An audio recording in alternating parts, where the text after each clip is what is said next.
முதல் வாசகம் செப்பனியா ஆகமம் அதிகாரம் 3 திருவசனங்கள் 14 முதல் 18 வரை. மகளே சீயோன், மகிழ்ச்சியால் ஆர்ப்பரி. இஸ்ரேலே, ஆரவாரம் செய். மகளே எருசலேம், உன் முழு உள்ளத்தோடு அகமகிழ்ந்து அக்களி. ஆண்டவர் உன் தண்டனை தீர்ப்பை தள்ளிவிட்டார், உன் பகைவர்களை அப்புறப்படுத்தினார். இஸ்ரேலின் அரசராகிய ஆண்டவர் உன் நடுவில் இருக்கின்றார். நீ இனி எந்த தீங்கிற்கும் அஞ்ச மாட்டாய். அந்நாளில் எருசலேமை நோக்கி இவ்வாறு கூறப்படும்: சீயோனே, அஞ்ச வேண்டாம், உன் கைகள் சோர்வடைய வேண்டாம். உன் கடவுளாகிய ஆண்டவர் உன் நடுவில் இருக்கின்றார். அவர் மாவீரர், மீட்பு அளிப்பவர். உன் பொருட்டு அவர் மகிழ்ந்து களி கூறுவார். தம் அன்பினால் உனக்கு புத்துயிர் அளிப்பார். உன்னை குறித்து மகிழ்ந்து ஆடி பாடுவார். அது திருவிழா காலம் போல் இருக்கும். உனது துன்பத்தை அகற்றிவிட்டேன், ஆகவே இனி நீ இழிவடைய மாட்டாய். இது ஆண்டவரின் அருள்வாக்கு. இறைவா, உமக்கு நன்றி. இரண்டாம் வாசகம் பிலிப்பியருக்கு எழுதிய திருமுகம் அதிகாரம் 4 திருவசனங்கள் 4 முதல் 7 வரை.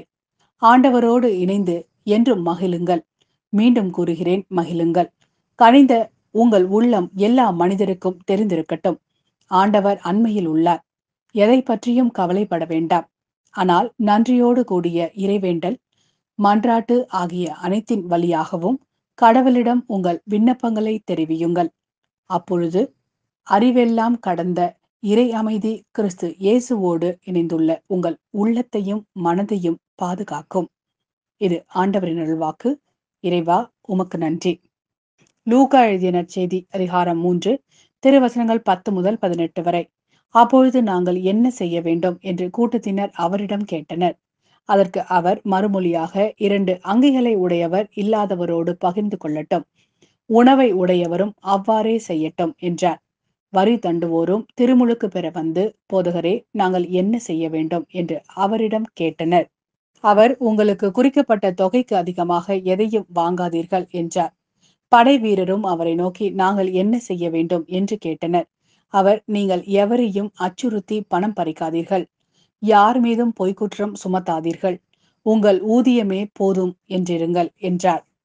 அக்காலத்தில் மக்கள் மீட்பரை எதிர்பார்த்து கொண்டிருந்தார்கள். ஒருவேளை யோவான் மெசியாவாக இருப்பாரோ என்று எல்லோரும் தங்களுக்குள் எண்ணிக்கொண்டிருந்தார்கள். யோவான் அவர்கள் அனைவரையும் பார்த்து, நான் தண்ணீரால் உங்களுக்கு திருமுழுக்கு கொடுக்கிறேன், ஆனால் என்னை விட வலிமை மிக்க ஒருவர் வருகிறார். அவருடைய மிதியடி வாரை அவிழ்க்க கூட எனக்கு தகுதியில்லை. அவர் தூய ஆவி என்னும் நெருப்பால் உங்களுக்கு திருமுழுக்கு கொடுப்பார். அவர் சுளகை தம் கையில் கொண்டு கோதுமையையும் பதரையும் பிரித்தெடுப்பார். கோதுமையை தம் களஞ்சியத்தில் சேர்ப்பார், பதரையோ அணையா நெருப்பிலிட்டு சுட்டெரிப்பார் என்றார். மேலும் பல அறிவுரைகள் கூறி மக்களுக்கு நற்செய்தியை அறிவித்தார்.